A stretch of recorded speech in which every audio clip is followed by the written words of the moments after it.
अधिकार का इस्तेमाल करने के लिए बाहर निकले हुए हैं और इन लोगों ने तमाम नेताओं को रैलियों में आते हुए अपनी बातें कहते हुए देखा है और अब वो चाहते हैं कि उन्हें बातें कहीं जो भी जीते, अगर नरेंद्र मोदी उनकी पार्टी जीतती है या अखिलेश या उनकी पार्टी जीतती है या बहुजन समाज पार्टी, जो भी जीते वो अपनी कही हुई बातों को पूरा करे।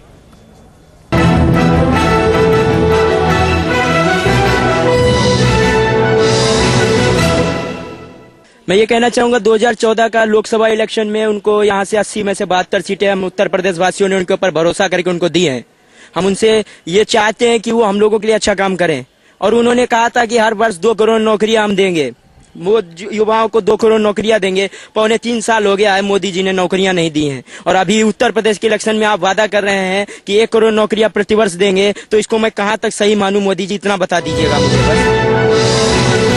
मैं मोदी जी से मन की बात में तो यही कहना चाहूंगा कि कभी रेडियो से बाहर निकल के इस भारत देश में जो नागरिक रहते हैं उनके बारे में कभी सोचने के बारे में सोचिए।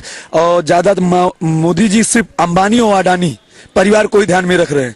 यहाँ की गरीब जनता है, काफी नीचे रहती है, जिसको रोज खाने को नहीं मिलता है। ऐसे बहुत लोग हैं, करोड़ों लोग हैं, तो उनके ऊपर ध्यान देनी चाहिए, तब देश की प्रगति होगी। बड़े बड़े लोगों की प्रगति से देश की प्रगति नहीं होगी। और रही बात चुनाव की, तो चुनाव का ये नतीजा विकास का मुद्दा जरूर उन्होंने लिया है, लेकिन उसका विकास होना भी चाहिए। अगर वो जीतते हैं या नहीं जीतते हैं, अगर केंद्र में है तो केंद्र में भी उनको विकास का मुद्दा लेके चलना चाहिए।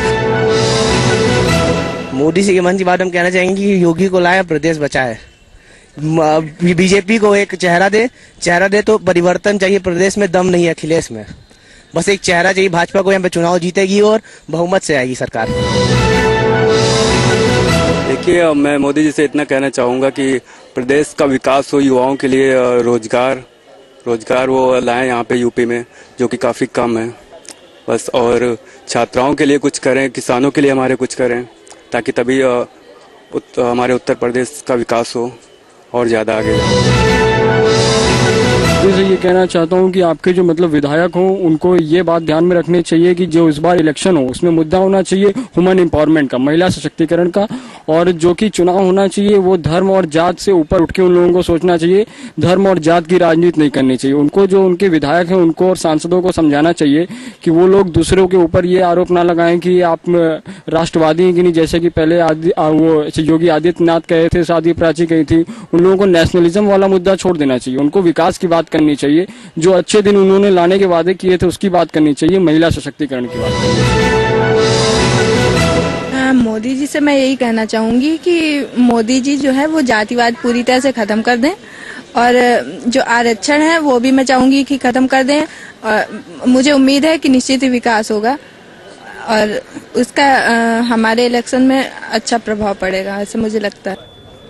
अपनी बढ़ी हुई शारीरिक अवस्था और शारीरिक लाचारगी के बावजूद यहाँ कुछ बुजुर्ग ऐसे आए जो जिनसे बमुश्किल चला जा रहा था, लेकिन वो यहाँ अपने मताधिकार का इस्तेमाल करने पहुंचे। यहाँ मौजूद एक जवान जिनकी ड्यूटी यहाँ लगी हुई है, उन्होंने बातों के क्रम में ये कहा कि ये तो करगिल की लड़ाई से भी बड़ी लड़ाई है, जो इस तरीके से तमाम अवरोधों को किनारे लगाकर अपने मताधिकार का इस्तेमाल करता है। बहरहाल जो लोग यहाँ अपने मताधिकार का इस्तेमाल करने पहुंच रहे हैं, उनके जहन में तमाम मुद्दे हैं, तमाम उम्मीदवार हैं, पार्टीज हैं और उनमें से किसी एक को उन्हें चुनना है।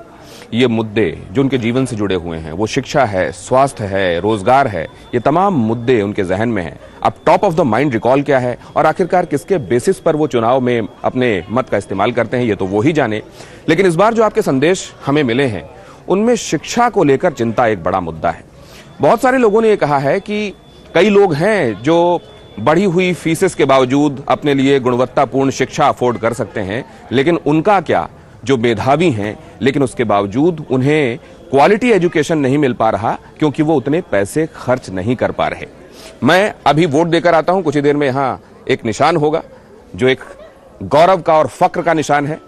तब तक आप मन की ये बातें देखिए।